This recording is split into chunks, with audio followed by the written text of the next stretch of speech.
ओम नमो भगवते वासुदेवाय।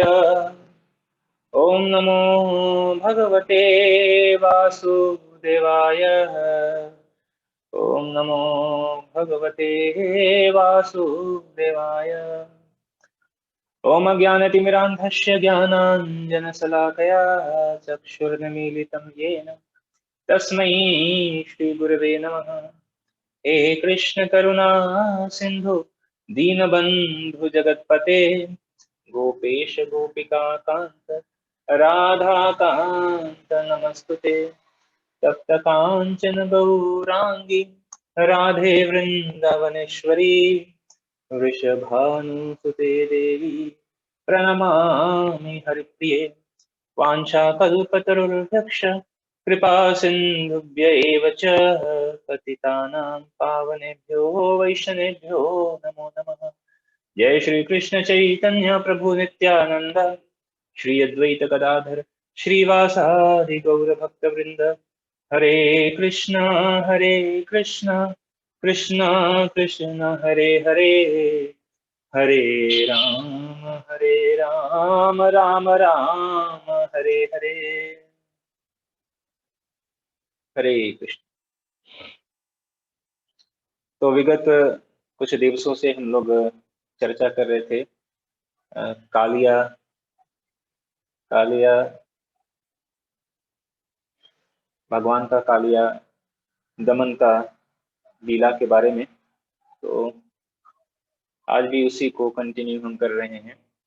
तो हम चर्चा कर रहे हैं श्रीमद् भागवतम स्कंध 10 अध्याय 17 श्लोक संख्या 10 और 11।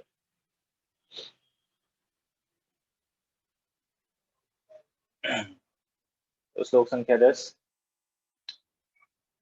मीनान् सुदः खितान् दृष्ट्वा दीनान् मीनपतौ हते कृपया सौभरी प्राह तत्तत्यक्षेम आचरन्। उस सरोवर की अभागिनी मछलियों को अपने स्वामी की मृत्यु के कारण अत्यंत दुखी देखकर सौभरी मुनि ने इस आशय से शाप दे दिया कि वे उस सरोवर के रहने वालों के कल्याण हेतु कृपा पूर्ण कर्म कर रहे हैं। तात्पर्य। इस प्रसंग में श्री विश्वनाथ चक्रवर्ती ठाकुर कहते हैं कि जब हमारी तथाकथित दया भगवान के आदेश से मेल नहीं खाती तो उससे केवल उत्पात मचता है। क्योंकि सौभरी ने उस सरोवर में आने से गरुण को मना किया, अतएव कालिया उसमें घुस गया और उसने उसे अपना आवास बना लिया। इस तरह सरोवर के सभी निवासियों पर शाप आ गिरा। श्लोक संख्या 11। अत्र प्रविश्य गरुणो यदि मत्स्यान् स्खादति सद्यः प्राणैर्वियुज्येत सत्यमेत ब्रवीम्यहम्। यदि गरुड़ ने फिर कभी इस सरोवर में घुसकर मछलियां खाई तो वह तुरंत अपने प्राणों से हाथ धो बैठेगा। मैं जो कह रहा हूं वह सत्य है। तात्पर्य। इस प्रसंग में आचार्यों की व्याख्या यह है कि सौभरी मुनि ने मछली के प्रति भौतिक अनुरक्ति एवं स्नेह के कारण स्थिति पर आध्यात्मिक दृष्टि से विचार नहीं किया। श्रीमद् भागवत के 9वें स्कंद में इसी अपराध के कारण उनका पतन दिखलाया गया है। मिथ्यादंभ के कारण सौभरी मुनि की तपोशक्ति जाती रही और इसी के साथ उनका आध्यात्मिक सौंदर्य तथा सुख भी। जब गरुण यमुना नदी में आए तो सौभरी मुनि ने सोचा वह भले ही भगवान का निजी पार्षद क्यों न हो, मैं उसे शाप देकर रहूंगा और यदि मेरे आदेश का पालन नहीं करेगा तो मैं मार भी डालूंगा। किसी प्रतिष्ठित वैष्णव के विरुद्ध ऐसा आक्रामक रवैया जीवन में किसी के भी पवित्र पद को निसंदेह विनष्ट कर देगा। 9वें स्कंद में बतलाया गया है कि सौभरी मुनि ने अनेक सुंदर स्त्रियों से विवाह किया और उनकी संगति से भारी कष्ट सहे, किंतु चूंकि उन्होंने वृंदावन में यमुना की शरण ले रखी थी इसलिए उन्हें ख्याति प्राप्त हो गई और अंत में उनका उद्धार हो गया। हरे कृष्ण। तो विगत कई दिवसों से हम चर्चा कर रहे थे भगवान का और कालिया नाग का लीला। तो भगवान ने कालिया नाग का मर्दन किया और भगवान के आदेश से कालिया नाग जो है अपने द्वीप रमणीक द्वीप को चले जाते हैं। तो जब ये कथा सुना जो है सुखदेव गोस्वामी परीक्षित महाराज को सुना रहे होते हैं, तो परीक्षित महाराज यह प्रश्न करते हैं, परीक्षित महाराज प्रश्न करते हैं कि वास्तविक रूप में ये गरुण की और कालिया नाग की ये शत्रुता कैसे हुई? तो यह शत्रुता कैसे हुई? और इस प्रश्न के उत्तर में श्री सुखदेव गोस्वामी जो है अ, यह कालिया नाग का इतिहास बताते हैं। यह कालिया नाग का यह इतिहास कैसे है, किस प्रकार जो है गरुण जो है वह कालिया नाग रमणीक द्वीप को छोड़कर यमुना में आए। तो इस प्रसंग में सुखदेव गोस्वामी बताते हैं कि एक बहुत ही बड़े योगी थे जिनका नाम था सौभरी मुनि। तो सौभरी मुनि बहुत बहुत जो है बड़े योगी थे, बहुत तपस्या किए हुए थे, और वह इतने आध्यात्मिक रूप में, तपस्या में, तपोबल में इतने बढ़े चढ़े थे कि वो जो है यमुना के जल के अंदर जाकर बैठकर तपस्या कर रहे थे। ऐसा तपस्या क्यों कर रहे थे कि कोई भी उनको किसी भी प्रकार का कोई डिस्टरबेंस ना हो। यमुना के जल के अंदर बैठकर तपस्या कर रहे थे। तो वो कई सालों सालों तक तपस्या जब कर रहे थे, तो वहां पर अनेकों मछलियां आती जाती रहती थी चारों तरफ। नदी के अंदर तो मछली रहेंगी ही। तो उन मछलियों के बीच में रहते रहते जो है क्या हुआ कि सौभरी मुनि को आसक्ति होगी। किससे? मछलियों से आसक्ति होगी। अब देखिए कि एक बहुत बड़ा योगी है जिसने सब कुछ छोड़ दिया है, लेकिन उनको मछलियों से आसक्ति हुई। क्यों हुई इसका कारण बताते हैं सुखदेव गोस्वामी, बताते हैं कि एक बार की बात है कि गरुण जो है यमुना नदी में आए और वहां पर मछलियों का भोजन कर रहे थे। तो गरुण भगवान के शुद्ध भक्त हैं। तो ऐसे तो वैष्णव के लिए 4 नियम है, और 4 नियम में से एक नियम है मांसाहार नहीं करना। लेकिन जो गरुण है वो भगवान के शुद्ध भक्त है, वैष्णव है, लेकिन चूंकि वो पक्षी योनि में है, इसलिए उनके लिए ये 4 नियमों में से ये जो नियम है ये उनके लिए लागू नहीं होता है। तो गरुण का तो स्वाभाविक आहार है मछली। तो जो गरुण है वो वहां पर यमुना में आए और वहां से एक मछली को उन्होंने पकड़ लिया, अपना आहार बना लिया। तो सौबरी मुनि अंदर जल के अंदर तपस्या कर रहे थे, तो उन्होंने देखा कि ये जो मछलियां हैं वो बहुत दुखी हैं। क्यों दुखी हैं? क्योंकि गरुण आकर मछलियों के जो लीडर थे उस लीडर को उन्होंने शिकार बना लिया, आहार बना लिया। तो सौबरी मुनि बहुत जो है क्रोधित हुए। उन्होंने गरुण को कहा कि मैं तुम्हें श्राप देता हूं कि अगर तुम कभी वापस यहां पर आए, श्लोक संख्या 11 में यही जो है सौबरी मुनि के वचन है कि अगर मैं ये सत्य कहता हूं कि अगर तुमने कभी वापस यहां आकर मछलियों को खाया तो तुम्हारी मृत्यु हो जाएगी, तुम्हारी मृत्यु हो जाएगी। ऐसा सौबरी मुनि का यह वचन है। तो हम आज का जो चर्चा के विषय है ये सौबरी मुनि के वचन पर ही हम चर्चा कर रहे हैं, श्लोक संख्या 10 और 11। तो ये प्रकरण चल रहा है। सौबरी मुनि ने गरुड़ को श्राप दिया हुआ है। तो आगे के श्लोकों में भी सुखदेव गोस्वामी यह चर्चा करेंगे कि किस प्रकार सौबरी मुनि ने गरुण को जो श्राप दिया।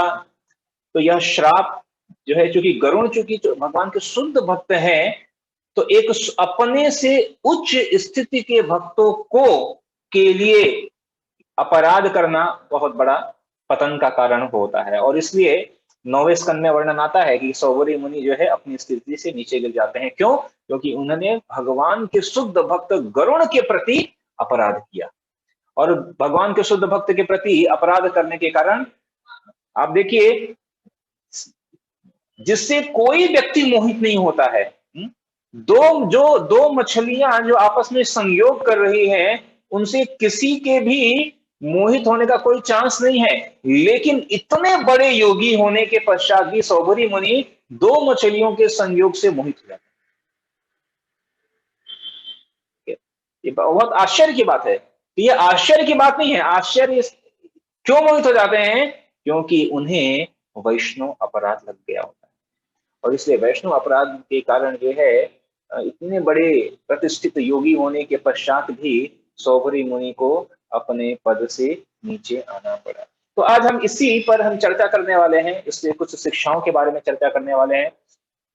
तो ऐसा नहीं है कि सौभरी मुनि का अपराध के का सौभरी मुनि ने अपराध किया उसके कारण उनका पतन, केवल निगेटिव नहीं, कुछ सौभरी मुनि में भी कुछ अनेकों गुण थे। जैसे एक बहुत महत्वपूर्ण शिक्षा जो हमें यहाँ पे सीखने को मिलती है कि आध्यात्मिक स्तर पे ऊंचा उठने के लिए हमें हमेशा बहुत ही पूर्ण रूप से जो है इच्छा रखनी चाहिए।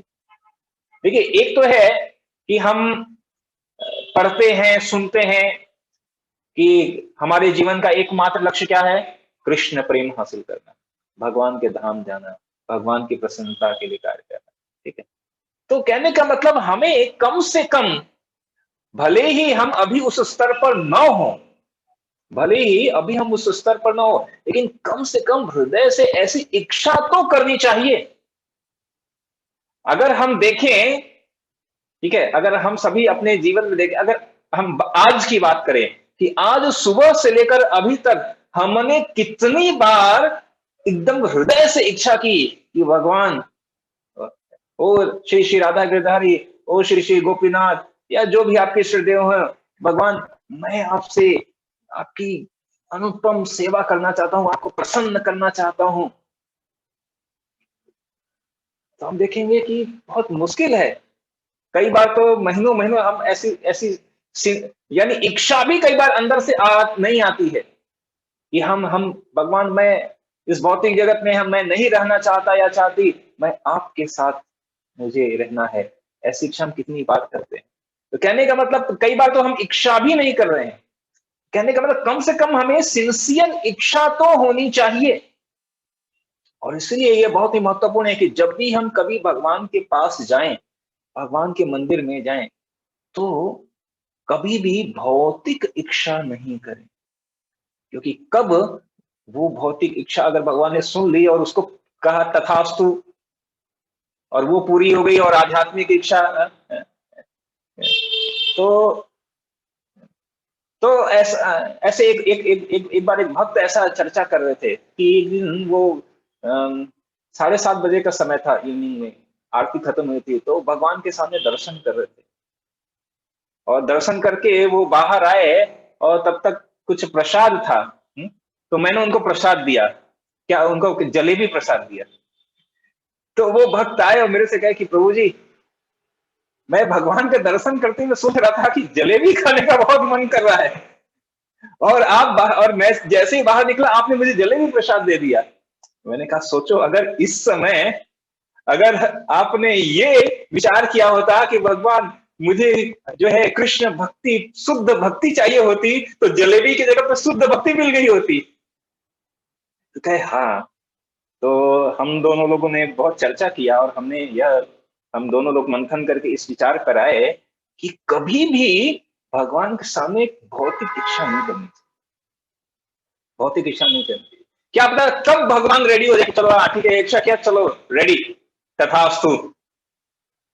तो हमेशा भगवान के सामने आध्यात्मिक इच्छा करनी चाहिए और उसके लिए हमेशा तत्पर रहना चाहिए। तो सौभरी मुनि देखिए आध्यात्मिक रूप में आगे बढ़ने के लिए बहुत तत्पर थे, और इसीलिए वो इतने सिंसियर थे कि एकांत में जाके यमुना के जल में बैठकर वो तपस्या कर रहे थे। तो इससे इनकी सिंसियरिटी का पता चलता है। तो ये तो बहुत ये अच्छी बात है। ये एक गुण है जो कि मतलब एक सिंसियर होना, यह गुण जो कि उनके चरित्र से परिलक्षित होता है। तो ये हमें सीखने की बात है। लेकिन साथ ही साथ सबसे महत्वपूर्ण बात यह है कि किसी भी स्थिति में हमें अपने से उच्च स्थिति पर स्थित जो वैष्णव भक्त हैं उनका अपमान नहीं करना है। देखिए, कहते हैं वरिष्ठ का अपमान कभी नहीं करना चाहिए। ऐसे तो 3 तरह से वरिष्ठ हो सकते हैं। वरिष्ठ जो है वो 3 तरह से हो सकते हैं। मैं चर्चा कर रहा था। एक तो होता है कि उम्र से वरिष्ठ, धीरे धीरे उम्र हम सबकी बढ़ती जा रही है और सब लोग वरिष्ठ होते जा रहे हैं। तो एक होता है कि उम्र से वरिष्ठ हो गए, तो उम्र से वरिष्ठ है, उसकी उसकी हमेशा उम्र से वरिष्ठ का भी ऐसा नहीं है कि अरे अब तो हम जो है इस्कॉन को ज्वाइन कर लिया है, अभी हम तो बहुत बड़े भक्त हो गए हैं, अभी उम्र क्या, आपको क्या पता है? कई बार ऐसा है कि आपको क्या पता, हमें सब नहीं, ऐसा नहीं, उम्र से भी जो वरिष्ठ है उनका हम सम्मान होना ही चाहिए। उम्र से भी जो वरिष्ठ है हमारे हैं, तो उनको हमें हमें सम्मान देना चाहिए कि जो है। इसके अलावा एक होते हैं पद में वरिष्ठ। पद में वरिष्ठ जैसे मान लीजिए अगर आप मंदिर में गए और मंदिर में वहां पर एक टेम्पल कमांडर आ गए, या टेम्पल प्रेसिडेंट आ गए, या वाइस प्रेसिडेंट आ गए, या सेंटर इंचार्ज आ गए। अभी सेंटर इंचार्ज है कि उम्र है 30 साल, और हमारी उम्र है 40 साल, लेकिन वो पद में वो एक सेंटर के इंचार्ज हैं या हमारे यहाँ के इंचार्ज हैं, ठीक है। तो अगर वो हमसे मतलब एक पद में हैं, जो है हमसे बड़े हैं, तो भी उनका सम्मान होता है, उनका सम्मान करना चाहिए। जैसे भौतिक जगत में भी होता है, भौतिक जगत में भी होता है। अगर पद में इंस्पेक्टर है, वो उम्र में भले ही छोटा हो, और हवलदार उम्र में भले ही बड़ा हो, लेकिन हवलदार इंस्पेक्टर को सलाम ठोकेगा। तो पद में वरिष्ठ होता है, उसका सम्मान करना चाहिए। और लेकिन सबसे महत्वपूर्ण है कि अगर कोई ज्ञान में वरिष्ठ हो, जब सुखदेव गोस्वामी आए तो वहां पर उपस्थित अनेक वरिष्ठ लोग, साधु महात्मा थे, सभी खड़े होकर उनका स्वागत किए और उन्हें सिंहासन पर बिठाया। तो वरिष्ठों का हमेशा जो है सम्मान करना चाहिए। सुभाषितानि में एक श्लोक आता है, अभिवादन शिलस्य नित्यं वृद्धोपसेविनः चत्वारि तस्य वर्धन्ते आयुर्विद्या यशो बलम्। कि अभिवादन शिलस्य नित्यम वृद्धोपसेविना, जो वरिष्ठ है उनका नित्य रूप में अभिवादन करने से 4 चीजें बढ़ती हैं, आयुर, विद्या, यश और बल। आयु बढ़ती है, विद्या बढ़ती है, यश बढ़ता है और बल बढ़ता है। लेकिन अगर इसके विपरीत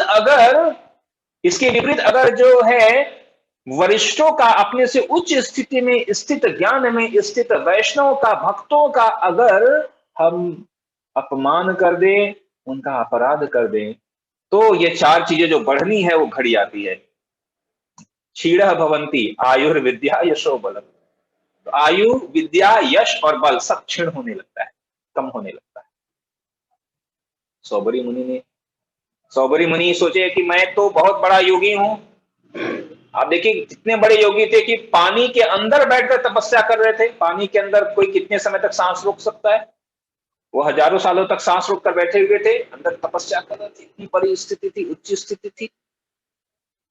लेकिन लेकिन उन्होंने वैष्णव का जो है अपमान किया, और न केवल अपमान किया बल्कि उनको मारने का भी प्रयास किया। उन्होंने क्या किया कि अगर श्राप दिया कि अगर गरुण, अगर आप यहां पर आए तो आपकी मृत्यु हो जाएगी, आपकी मृत्यु हो जाएगी। तो कभी भी तो उन्होंने सोचा, देखिए गरुण जो है, अच्छा, जो सौभरी मुनि की स्थिति एक स्वाभाविक थी, क्योंकि वह नदी में थे, आसपास जो जीव थे उनके प्रति स्वाभाविक प्रेम, एक भक्त का भी स्वाभाविक प्रेम होता है, वो जहां रहता है आसपास सभी से प्रेम करता है। तो मछलियों के प्रति सौभरी मुनि का प्रेम स्वाभाविक था, उसमें कोई गलत बात नहीं थी। लेकिन लेकिन गरुड़ का जो है मछलियों को खाना, यह भी स्वाभाविक था, यह प्रकृति के नियम के अनुकूल था, भगवान के बनाए गए नियम के अनुकूल था। भगवान ने जो है अलग अलग प्राणियों के लिए अलग अलग भोजन बनाया हुआ है। अगर मानव जो है वह मछली खाए तो उसके लिए दंड है, लेकिन अगर पक्षी जो है वह मछली खाए, कीट मकोड़े खाए, उसके लिए दंड का प्रावधान नहीं। यह भगवान के नियम के अंतर्गत है, प्रकृति के नियम के अंतर्गत है। तो सौबरी मुनि ने क्या किया? सौबरी मुनि ने सोचा कि मैं इतना बड़ा योगी हूं, मैं जो सोच रहा हूं वो सही है, और उन्होंने भगवान के बनाए गए नियम के विपरीत जो है, जो कि स्वाभाविक आहार था गरुण का मछली, वह गरुण को खाने से रोका, और न केवल रोका बल्कि उनको मारने का प्रयास किया। श्रीमद् भागवतम में ऐसे 2 प्रकरण आते हैं जहां पर अपने से उच्च स्थिति में स्थित व्यक्ति का अपराध किया गया, और जिसके कारण बहुत कष्ट सहन करने पड़े। जैसे सौभरी मुनि को कष्ट सहन करने पड़े, ऐसा ही कष्ट सहना पड़ा दुर्वासा मुनि को, जब उन्होंने अपराध किया किसके प्रति? अम्बरीश महाराज के प्रति अपराध किया। तो दुर्वासा मुनि सोचे कि मैं इतना बड़ा योगी प्रकांड विद्वान हूं, मेरे से बड़ा तपोबली कौन है? और अम्बरीश महाराज ने तो जो है, वो प्रकरण तो आप सबको पता है कि केवल जल ग्रहण किया था, तो एकादशी का जो व्रत भी टूटा और नहीं भी टूटा, ऐसा भी था।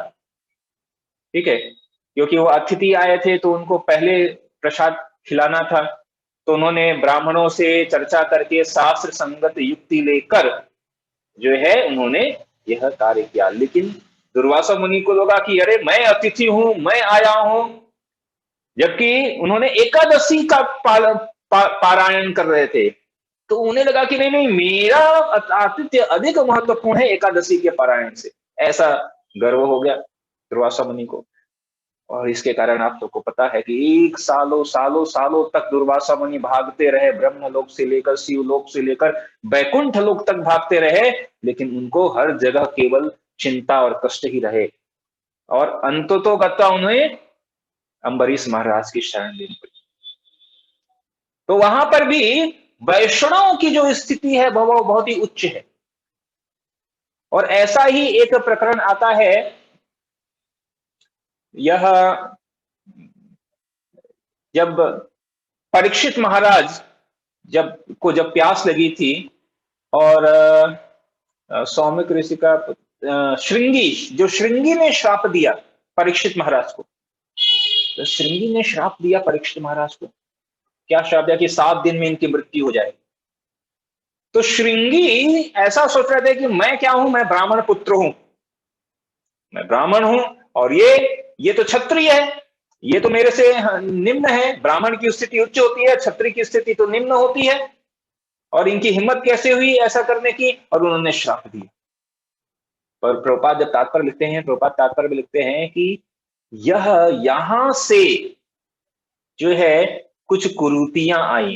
क्या कुरीति? ये जो कॉस्टिज्म है, यह कि मैं बड़ा हूं तुम छोटा हो, मैं बड़ा हूं तुम छोटा हो, यह कहां से प्रकट हुआ? ये श्रृंगी के कारण। क्योंकि श्रृंगी जो है, अभी वह केवल जन्म से अभी ब्राह्मण थे, जन्म से तो ब्राह्मण थे ही, कुछ ज्ञान भी प्राप्त किए हुए थे, लेकिन उन्हें लगा कि मैं बहुत बड़ा ज्ञानी हो गया हूं।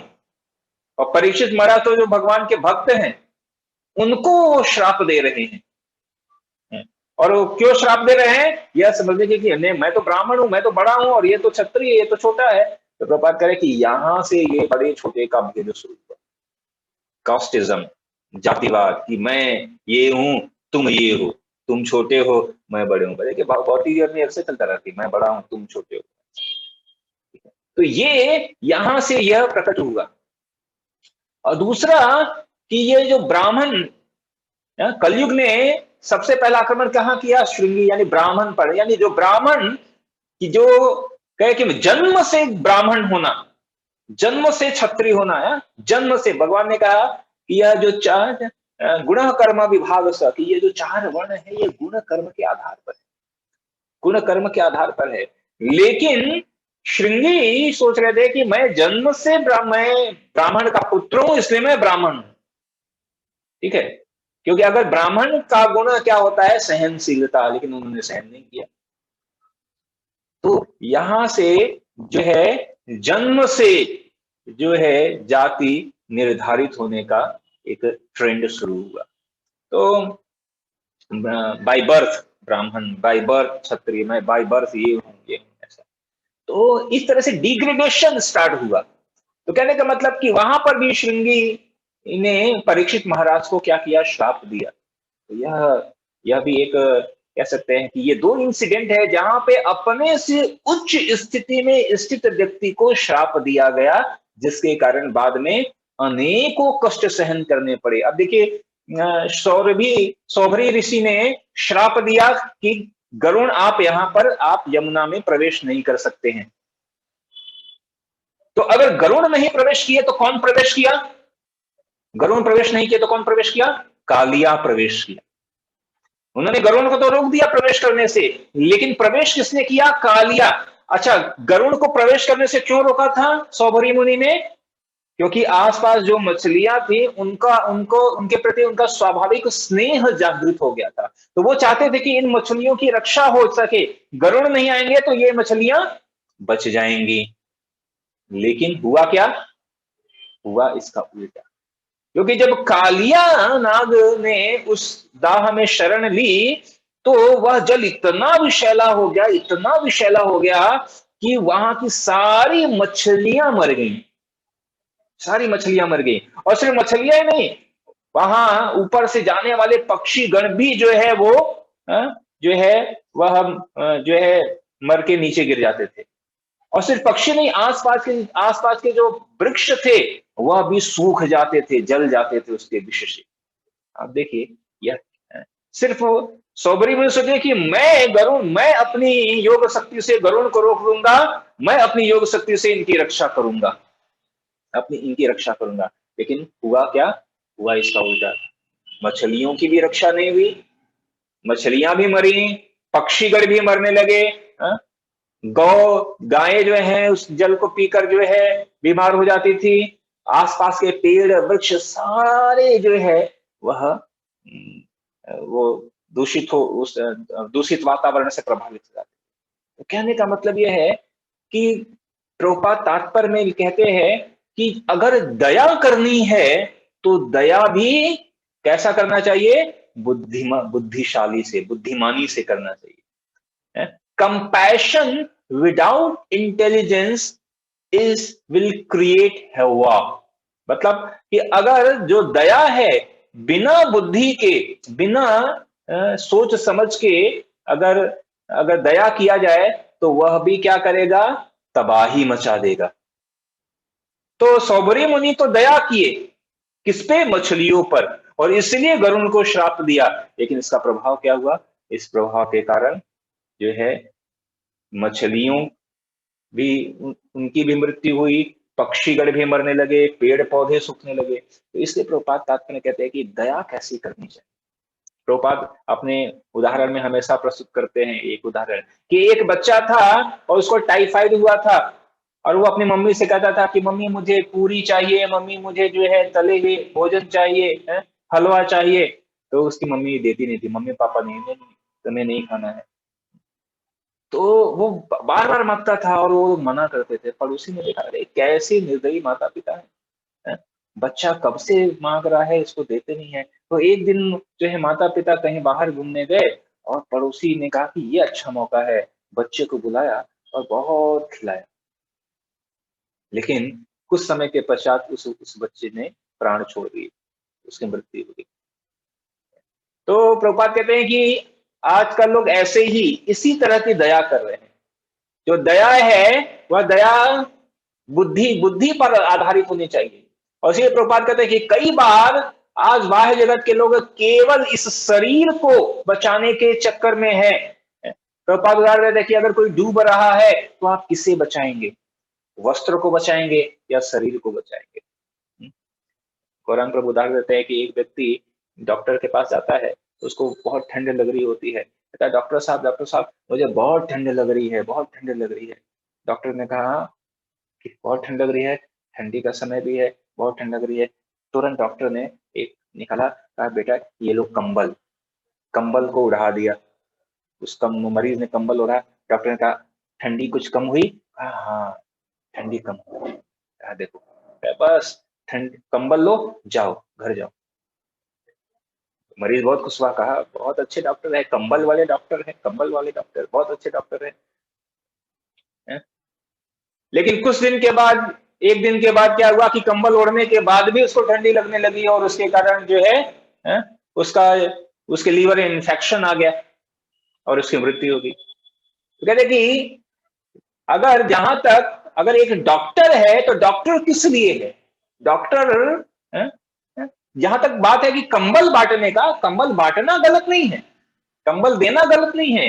लेकिन एक डॉक्टर से क्या आशा की जाती है कि वह बीमारी के सिम्टम्स को पहचाने, कि किस लिए ठंडी लग रही है, और फिर उसको पता था कि ये इसको मलेरिया है इसलिए ठंडी लग रही है, तो मलेरिया का कोर्स दे, और फिर साथ में ये मलेरिया की दवा खाना और साथ में कंबल भी होता है। लेकिन बाहर जगत के लोग कह रहे हैं कि नहीं, हमें क्या चाहिए, केवल कंबल वाले डॉक्टर, मतलब कि केवल इस शरीर से संबंधित आवश्यकताओं की पूर्ति के लिए लोग दौड़ रहे हैं, लेकिन आत्मा की आवश्यकता की पूर्ति के लिए कोई नहीं दौड़ रहा।